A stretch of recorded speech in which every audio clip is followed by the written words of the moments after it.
যে সব সাধকের বড় সাধক আমার দেশের চাষা।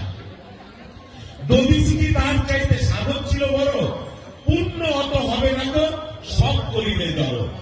আমার দেশের সোনার ছেলে নবী বারংবার, তোমায় দেখে চূর্ণ হোক সকল অহংকার।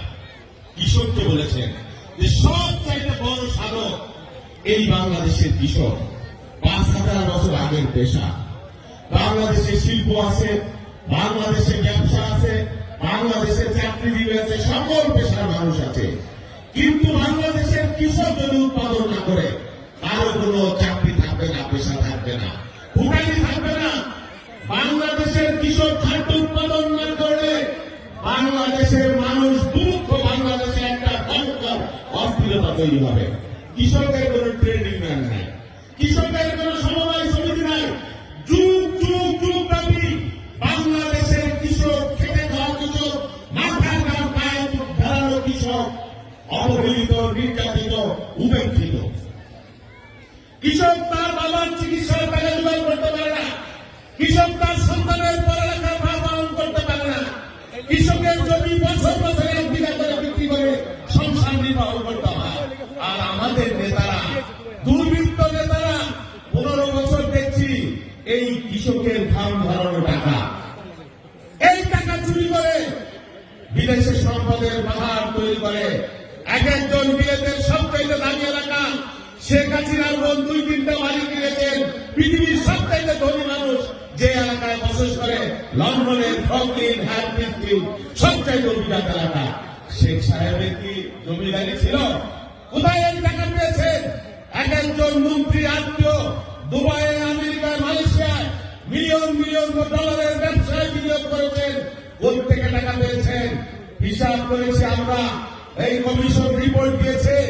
বাংলাদেশ থেকে এই 15 বছরে যত হাজার, যত লক্ষ কোটি টাকা আপনারা পাচার করেছেন, ব্রিটিশ বেনিয়া ইস্ট ইন্ডিয়া কোম্পানিও এই উপমহাদেশ থেকে এত টাকা চুরি করে নিতে পারবে না। চিন্তা করা, অথচ আমার কৃষক খেতে পারে না। আমার কৃষকের সন্তান যদি গার্মেন্টসে সেলাই না করে, কৃষকের মেয়েরা, কৃষকের ছেলেরা আমরা বৈদেশিক মুদ্রা অর্জন করতে পারি না। আর আমার কৃষকের সন্তান প্রবাসে যদি রেমিটেন্স আমদানি করে, মাথার দাম পায়ে ফেলে পরিশ্রম করে, তাহলে আমাদের বৈদেশিক মুদ্রা হবে না। অথচ বাংলাদেশের কৃষক সবচেয়ে গরিব একজন মানুষ ছিলেন। কৃষককে ভালোবাসতে 72 থেকে 75 সালের কথা, দুর্ভিক্ষের কথা আপনারা অনেকেই জানেন। পুকুরের মানুষ একসাথে খাবার খেয়েছে, পুকুরে দুধে মানুষ জীবন ধারণ করেছে, হাজার হাজার মানুষ দুর্ভিক্ষে মারা গিয়েছে। আছেন আপনারা দেখেছেন, আমরাও কিছু কিছু দেখেছি। সেই দুর্ভিক্ষ, সেই অনুরোধ, সেই মানুষের ভুলার কথা জিয়াউর রহমান আসলেন 73 সালে। প্রত্যেকের মতো তিনি আসলেন, এলেন, দেখলেন, দল করলেন, রেখে গেলেন এক বিশাল কর্মযজ্ঞ, বিস্তৃত এক স্বপ্নের প্রবাহ। যেই স্বপ্নে এখনো তার প্রিয়তম স্ত্রী, এখন তার সন্তান, তার দলের লক্ষ কোটি কর্মীকে এখনো চালিত করে, পাঠিত করে। টেকনাফ থেকে তেতুলিয়া, রূপসাগর পাকুড়িয়া, তারাবিল থেকে বাংলা, তলাবিহীন জমির বাংলাদেশ, দুর্ভিক্ষের বাংলাদেশ। জিয়াউর রহমান বললেন খাদ্য উৎপাদন 3 গুণ করা, আবারও 2 গুণ করতে হবে। তিনি বললেন 12,000 কিলোমিটার কাজ পেরেছিলেন, শেষের জন্য 12,000 কিলোমিটার। বাংলাদেশের এরকম কোন গ্রাম জনপদ নাই জিয়াউর রহমানের বাবার নেই। কোনদিন 50 কিলোমিটার হেঁটেছে, তার সাথে তার কর্মকর্তা কর্মচারী, দলের নেতা কর্মীরা টায়ার্ড হয়ে যেত, ক্লান্ত হয়ে পড়ত, কিন্তু জিয়াউর রহমান থাকতেন না। হাঁটতে হাঁটতে হাঁটতে হাঁটতে কর্মচারী গ্রামে গাড়িতে ঢুকে পড়েছেন। বলেছেন বুড়িমা, আপনার কাছে কি পানি, আপনি আমাকে এক গ্লাস পানি খাওয়াতে পারবেন? আমি তো খুব বিপদার্থ। বুড়িমা তাকে পানি এনে দিলেন। বললেন যে আমি তো ক্ষুধার্ত, আপনি শুধু এক গ্লাস পানি আমাকে দিলেন, সাথে আর কিছু আপনি দিতে পারলেন না। বুড়িমা বলল, বাবা এই মুহূর্তে তো আমার ঘরে দেওয়ার মতো আর কিছু নাই। এটা সত্য ঘটনা, আমরা বলেছি, তার সহকর্মীদের কাছ থেকে শুনেছি। বললেন আমার ঘরে তার দেওয়ার মতো কিছু নাই। জিয়াউর রহমান বললেন, এই যে আপনার উঠানে কোনো খালি জায়গা, আপনি যদি একটি পেঁপে গাছ লাগাইতেন, যদি একটি পেয়ারা গাছ লাগাইতেন, তাহলে তো আমাকে একটা পেঁপে দিতে পারতেন, একটা পেয়ারা দিতে পারতেন। আপনি যদি একটি গাভী পালন করতেন, আমাকে তো 1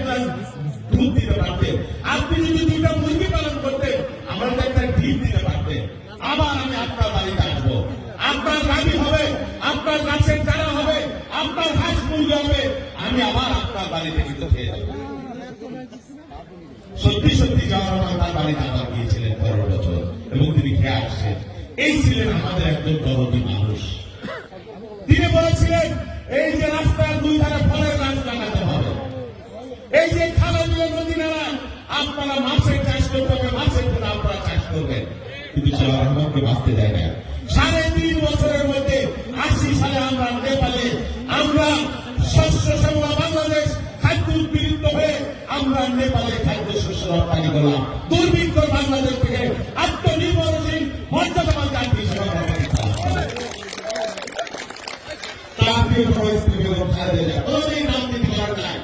গৃহবধূ ছিলেন জিয়াউর রহমানের উত্তর 5,000 টাকা ভালো বিএনপিকে নিঃশেষ করে দেওয়া যাবে, বিএনপি বিলীন হয়ে যাবে দেশ থেকে। কিন্তু একজন খালেদা জিয়া এই যে ওনার মতো কয়েকজন নেতাদের সাথে দিয়ে ছাত্র নেতাদের সাথে দিয়ে সামরিক চান্দা হুসেন মোহাম্মদের সাথে তত্ত্বাংশে ছিন্ন ভিন্ন করে 90 সালে সামরিক চান্দাকে উদ্ধার করে 91 ঐতিহাসিক নির্বাচনে আবার ক্ষমতায় সেই প্রথম ঘোষণা করলেন 25 বিঘা জমির খাজনা মওকুফ করতেন কিনা বলেন? হয়েছিলেন 5,000 টাকার কৃষি ঋণ একজন বলেছে তখনকার 5,000 টাকা আর এখন তার 1 লক্ষ টাকা সমান।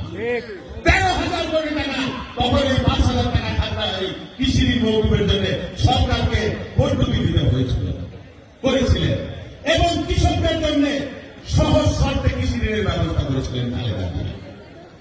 তাদের সন্তান তারেক রহমান, তিনি কখনো প্রধানমন্ত্রী হন নাই, তিনি মন্ত্রী হন নাই, একটা হন নাই, কিন্তু বাংলাদেশের কৃষক নিয়ে তার দরদ ছিল। গ্রামে গ্রামে বাবার মতো শুরু করেছিলেন, হেঁটে বেরিয়েছেন, ছুটে বেরিয়েছেন, হাঁস মুরগি বিতরণ করেছেন, ছাগল গরু বিতরণ করেছেন। তখন তিনি 1 কোটি গাছ রোপণ করেছিলেন। তখন তিনি স্লোগান দিতেন, একটি উদ্যোগ একটু চেষ্টা এনে দেবে সচ্ছলতা, দেশে আসবে স্বনির্ভরতা। এই স্লোগান তখন ব্যাপক জনপ্রিয়তা পেয়েছিল। তিনি আমাকে কৃষক দলের যখন দায়িত্ব দেন বাংলাদেশের কৃষি এবং কৃষক নিয়ে তার কিছু স্বপ্নের কথা, তার কিছু আকাঙ্ক্ষার কথা তিনি আমাদেরকে বলেছেন। তারেক রহমান তখন ঈশ্বর দিতে ছুটে গেছেন এক বিশাল পেঁপে বাগান, সেই পেঁপে বাচ্চার খামার দেখবার জন্য। সারা বাংলাদেশে এই পেঁপের চাষ কিভাবে ছড়িয়ে দেওয়া যায় তাকে তিনি উৎসাহিত করেছেন। সরকারিভাবে কি করণীয় তা করেছেন। ময়মনসিংহের ভালো রায় দিয়েছেন, সৌদি আরবের খেজুরের চাষ সারা বাংলাদেশে কিভাবে ছড়িয়ে দেওয়া যায় কিনা তাকে উৎসাহিত করবার জন্য তিনি যদি প্রধানমন্ত্রী হন, তিনি আমাদেরকে বলেছেন যে তোমরা গ্রামে গঞ্জে 4,500 সঞ্চয় নেবে। এইভাবে কৃষক সমাবেশ হচ্ছে, সেখানে আমরা মানুষের কাছে কথা শুনছি, কৃষকদের কথা শুনছি, তাদের কষ্টটা কি, তাদের প্রয়োজনটা কি, তারা কিরকম দুঃখের মধ্যে আছে, তাদের উৎপাদিত ফসলের মূল্য তারা পাচ্ছে না। তারেক রহমান আমাদেরকে পাঠিয়েছেন আপনাদের কাছে। সেই জন্য উনি যদি আমরা যদি এবার মানুষের ভোট নিয়ে ক্ষমতায় যেতে পারি, যদি মানুষের ভোট নিয়ে ক্ষমতায় যেতে পারি, রাতের ভোট না, তামাশার ভোট না, আমি আর জাতির ভোট না, প্রকৃত মানুষের ভোটে আমরা যদি এবার ক্ষমতায় যেতে পারি, তারেক রহমান যদি রাষ্ট্র ক্ষমতার দায়িত্ব পান, তাহলে তিনি বাংলাদেশের কৃষি এবং কৃষককে সর্বোচ্চ অগ্রাধিকার দেবেন, সর্বোচ্চ অগ্রাধিকার দেবেন। এটা তার ঘোষণা, এটা তার কমিটমেন্ট। তিনি বলেছেন বাংলাদেশের কৃষক যাতে তারা উৎপাদিত পণ্যের ন্যায্য মূল্য পায়, সেই জন্য বাংলাদেশের প্রত্যেকটা ইউনিয়নে সরকারিভাবে ক্রয় কেন্দ্র স্থাপন করা হবে, পর্যাপ্ত হবে। তিনি একটা কমিটমেন্ট করেছেন।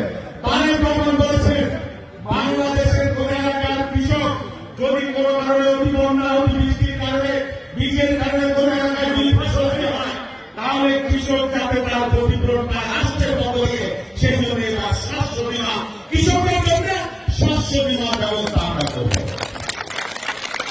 তারেক রহমান বলেছেন বাংলাদেশের 10 বিঘা জমি কোন যার জমি তাকে সরকারিভাবে তাকে কি কি সুবিধা দেওয়া যায়, বীজ, সার, কীটনাশক সহ যা কিছু আছে সরকারের পক্ষ থেকে অন্তত 1/3 ভাগের 1 ভাগ সেচ সহ যাতে দেওয়া যায়। এবং কার কি জমি আছে তার জন্য এইবার আমরা কৃষি কার্ড, ফার্মার্স কার্ডের ব্যবস্থা করবো, প্রকৃত কৃষকদের সরকারি সুবিধা যাতে অন্য কেউ লুণ্ঠন করে খেতে না পারে, চেয়ারম্যান, মেম্বার বা অন্য কেউ। যাতে সরকারি এই সুবিধা পায়, ভর্তুকি পায় পর্যাপ্ত পরিমাণে সরকারের পক্ষ থেকে, রাষ্ট্রের পক্ষ থেকে এটা আমরা করবো। আমরা যদি এবার ক্ষমতায় যেতে পারি, তারেক রহমান কমিটমেন্ট করেছেন যে বাংলাদেশের কৃষকদের মধ্যে যাদের প্রয়োজন তাদেরকে বিনা সুদে কৃষি উৎপাদনের জন্য সরকারের পক্ষ থেকে ঋণ দেওয়া হবে। আমরা যদি এবার ক্ষমতায় যাই, তাহলে বাংলাদেশের কৃষকদের জন্য অত্যাধুনিক যন্ত্রপাতি আমদানি করা হয়, সেই আমদানিতে সমস্ত প্রকার শুল্ক এবং ভ্যাটের যে ব্যবস্থা, যাতে সহজ শর্তে সহজ মূল্যে কৃষকেরা আধুনিক কৃষি যন্ত্রপাতি ক্রয় করতে পারে, আমরা সেই ব্যবস্থা করব। সেই জন্য আগামী 22 এবং 23 তারিখে ঢাকার শিবালয় আনিচায় যমুনা নদীর পারে একটা কৃষক মহাসমাবেশ অনুষ্ঠিত হবে।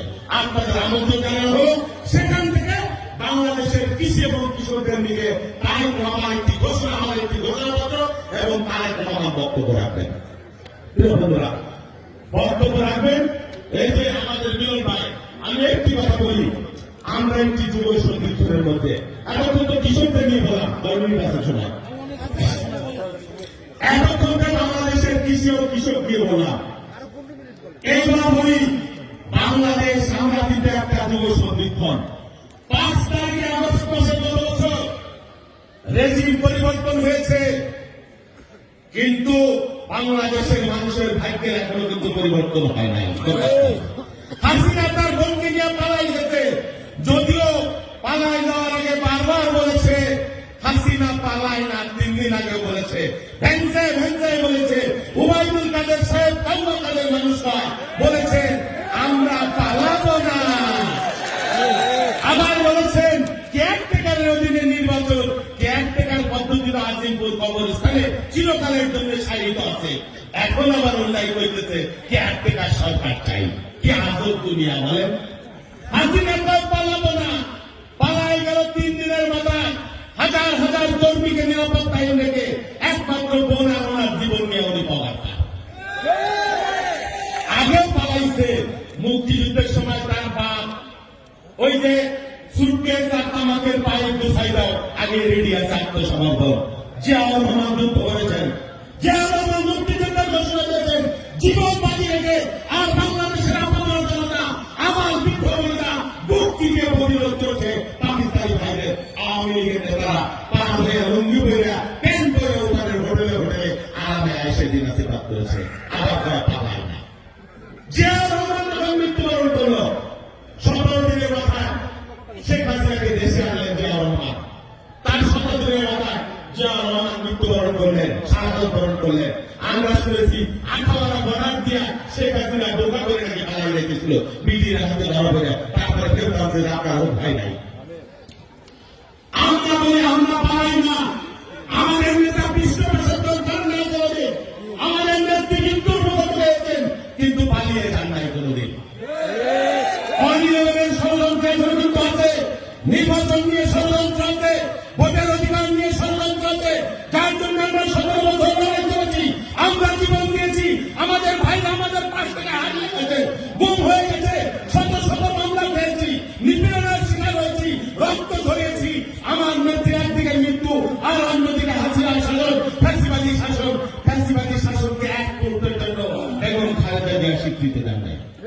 এক মুহূর্তের জন্য বেগম খালেদা যদি হাসিনাকে মেনে নিতেন, আজ থেকে 8 বছর আগে উনি চিকিৎসার জন্য বিদেশে যাইতে পারতেন, আরামে আইসে দিনাজবাদ করতেন, তারেক রহমানের দেশে এসে রাজার হালে জীবনযাপন করতেন।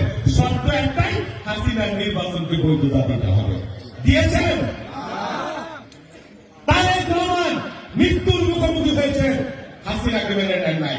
বেগম খালেদা জিয়ার এই বয়সের বাস্তবতা, একদিকে তিনি মৃত্যু পথে যাচ্ছি, চিকিৎসার জন্য তাকে যেতে যায় না, আর অন্যদিকে তাকে শেখ হাসিনা।